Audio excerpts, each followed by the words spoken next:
നമസ്കാരം, മോളിവുഡ് ന്യൂസിലേക്ക് സ്വാഗതം. മാർക്കോ സിനിമ ഇപ്പോൾ മലയാളികൾ ഏറ്റെടുത്തു കഴിഞ്ഞു. ഉണ്ണി മുകുന്ദന്റെ കരിയറിലെ തന്നെ ഏറ്റവും വലിയ ഹിറ്റായി മാറിയ മാർക്കോ ഇപ്പോഴിതാ ഹിന്ദിയിലും തരംഗം സൃഷ്ടിക്കുകയാണ്. കുറച്ച് തിയേറ്ററുകളിൽ മാത്രമാണ് മാർക്കോ റിലീസ് ചെയ്തിരുന്നത്. എന്നാൽ കാണികളുടെ തള്ളിക്കയറ്റത്തിനെ തുടർന്ന് ഇപ്പോൾ കൂടുതൽ തിയേറ്ററുകളിൽ മാർക്കോ പ്രദർശിപ്പിക്കുകയാണ്. ക്യൂബ്സ് എന്റർടൈൻമെന്റ്സിന്റെ ബാനറിൽ ഷെരീഫ് മുഹമ്മദ് നിർമ്മിച്ച് ഹനീഫ് അദേനിൻ തിരക്കഥ എഴുതി സംവിധാനം ചെയ്ത ഉണ്ണി മുകുന്ദൻ ചിത്രം മാർക്കോ ഈ വർഷത്തെ ഏറ്റവും വലിയ ഹിറ്റുകളിൽ ഒന്നായി തീർന്നിരിക്കുകയാണ്. ഹിന്ദി പ്രേക്ഷകരും ചിത്രം ഏറ്റെടുത്തിട്ടുണ്ടെന്നാണ് റിപ്പോർട്ടുകൾ. അതുകൊണ്ട് തന്നെയാണ് ചിത്രത്തിന്റെ തമിഴ്, തെലുങ്ക് പതിപ്പുകളും ഉടൻ പുറത്തിറങ്ങാനിരിക്കുന്നത്.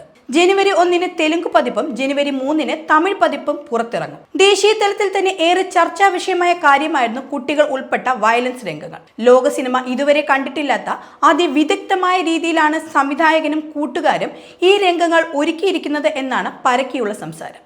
യുവാക്കളെ മാത്രമല്ല കുടുംബ പ്രേക്ഷകരെയും ഈ ചിത്രം കയ്യിലെടുത്തിട്ടുണ്ടെന്നാണ് കളക്ഷൻ റിപ്പോർട്ടുകൾ സൂചിപ്പിക്കുന്നത്. എന്നാൽ 18 വയസ്സിന് താഴെയുള്ള കുഞ്ഞുങ്ങൾക്ക് പ്രദർശനം കാണാൻ മിക്ക തിയേറ്ററുകളും അനുവാദം നൽകിയിരുന്നില്ല. ആക്ഷന് വലിയ പ്രാധാന്യം നൽകിയിരിക്കുന്ന ഈ സിനിമയിലെ സംഘടന രംഗങ്ങൾ ഒരുക്കിയിരിക്കുന്നത് പ്രമുഖ ആക്ഷൻ ഡയറക്ടറായ കലെ കിങ്സ്റ്റൺ ആണ്. മാർക്കോയിലെ ഗാനങ്ങളും ഏറെ ജനശ്രദ്ധ പിടിച്ചു പറ്റിയിട്ടുണ്ട്.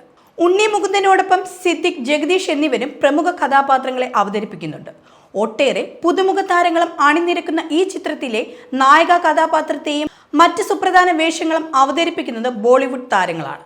മലയാളത്തിലെ ഏറ്റവും വലിയ മാസീവ് വയലൻസ് ചിത്രം എന്ന ലേബലോടെ എത്തിയ ഈ ചിത്രം ക്യൂബ്സ് എന്റർടൈൻമെന്റ്സിന്റെ ആദ്യ നിർമ്മാണ സംരംഭമാണ്. ഈ ചിത്രത്തിലൂടെ മലയാളത്തിലെ ഏറ്റവും പ്രായം കുറഞ്ഞ പ്രൊഡ്യൂസർ എന്ന പദവിയാണ് ഷെരീഫ് മുഹമ്മദ് ഇതിനോടകം സ്വന്തമാക്കിയിരിക്കുന്നത്.